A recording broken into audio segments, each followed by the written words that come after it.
নমস্কার বন্ধুরা, আশা করি তোমরা সবাই ভীষণ ভালো আছো। বাংলা লার্নিং সহজে চ্যানেলে তোমাদের সকলকে জানাই আন্তরিক স্বাগত। আমি প্রিয়া, আর আজকে আমরা আলোচনা করব বাগধারার দ্বিতীয় পর্বটি। তো চলো কথা না বাড়িয়ে শুরু করি আজকের বিষয়বস্তু। কয়েকটি বাগধারা আজকের আমাদের মূল আলোচ্য বিষয়বস্তু। এর আগে বাগধারার প্রথম পর্ব আলোচনা করা হয়ে গেছে। তো যারা এই পর্বে প্রথম কিংবা কোনো কারণে আগের পর্বটি দেখোনি, তাদেরকে বলবো তোমরা প্রথম পর্বটি অবশ্যই দেখে নিও। এখানে অনেক গুরুত্বপূর্ণ বিষয় আলোচনা করা আছে। এর লিংক আমি ডেসক্রিপশন বক্সে এবং ভিডিও শেষে অবশ্যই দিয়ে দেবো, যার থেকে সরাসরি তোমরা ভিডিওটি দেখে নিতে পারবে। বোঝার সুবিধার জন্য এর আগের পর্বে আমরা দুইটি বাগধারা আলোচনা করে এসেছি, তাই এই পর্বে আমরা 3 নম্বর থেকে আমাদের আলোচনা শুরু করব। এখানে আমরা এভাবে আমাদের আলোচনা করব: প্রথমে থাকবে বাগধারা, তারপর থাকবে গ্রিন কালারের ব্র্যাকেটের মধ্যে তার প্রকৃত অর্থ, এবং তারপর ব্লু কালার দিয়ে ওই বাগধারাটির একটি বাক্যে প্রয়োগ আলোচনা করব। তো চলো শুরু করি। 3 নম্বর বাগধারায় আমি লিখেছি আতে ঘা দেওয়া। এর প্রকৃত অর্থ হলো অন্তরে আঘাত করা বা মনে কষ্ট দেওয়া। এটিকে আমি বাক্যে এভাবে প্রয়োগ করেছি: আতে ঘা দিয়ে কথা বলা হরিহরের চিরকালের বদ অভ্যাস। এরপর চলে এসো 4 নম্বর বাগধারা। এখানে লেখা আছে আকাশ থেকে পড়া।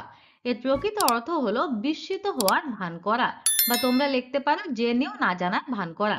এরপর বাক্যে প্রয়োগটি লক্ষ্য করো: চুরির ব্যাপারে সুরেশ সবই জানে, কিন্তু তাকে জিজ্ঞাসা করায় সে যেন আকাশ থেকে পড়ল। এরপর চলে এসো 5 নম্বর বাগধারায়। এখানে লেখা আছে আখের গোছানো। এর প্রকৃত অর্থ হলো ভবিষ্যতের স্বার্থাদি রক্ষা করা, বা তোমরা লিখতে পারো ভবিষ্যতের কথা চিন্তা করে নিজের স্বার্থ রক্ষা করা। এটিকে বাক্যে আমি এভাবে প্রয়োগ করেছি: বিমল বাবুর 3 ছেলে সংসারের কথা না ভেবে নিজের নিজের আখের গোছানোয় ব্যস্ত। তো চলো এরপর আমরা পরের স্লাইডে চলে যাই বাকি বাগধারাগুলো দেখে নিতে। এরপর চলে এসো 6 নম্বর বাগধারায়। এখানে লেখা আছে ইন্দ্রপতন হওয়া। এর প্রকৃত অর্থ হলো দেশের শীর্ষস্থানীয় ব্যক্তির মৃত্যু।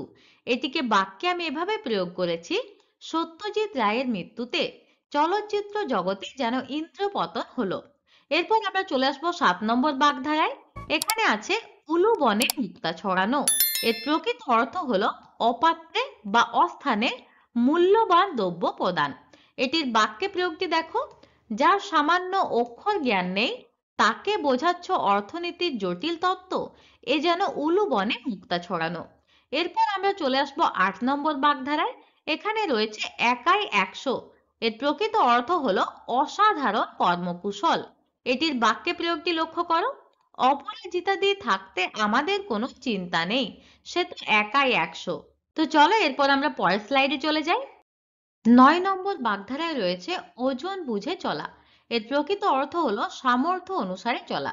এটিকে বাক্যে আমি এভাবে প্রয়োগ করেছি: অপরকে দেখে দিলদরিয়া হলে চলবে না, নিজের ওজন বুঝে চলতে হবে। এরপর আমরা দেখে নেব 10 নম্বর বাগধারা। এখানে আছে কেচে গন্ডুস করা। এর প্রকৃত অর্থ হলো নতুন করে শুরু করা। এর বাক্যে প্রয়োগটি লক্ষ্য করো: ক্লাসে পড়াতে গিয়ে ছেলেবেলার বিষয়গুলি আবার কেচে গন্ডুস করতে হচ্ছে, অর্থাৎ আবার নতুন করে শুরু করতে হচ্ছে।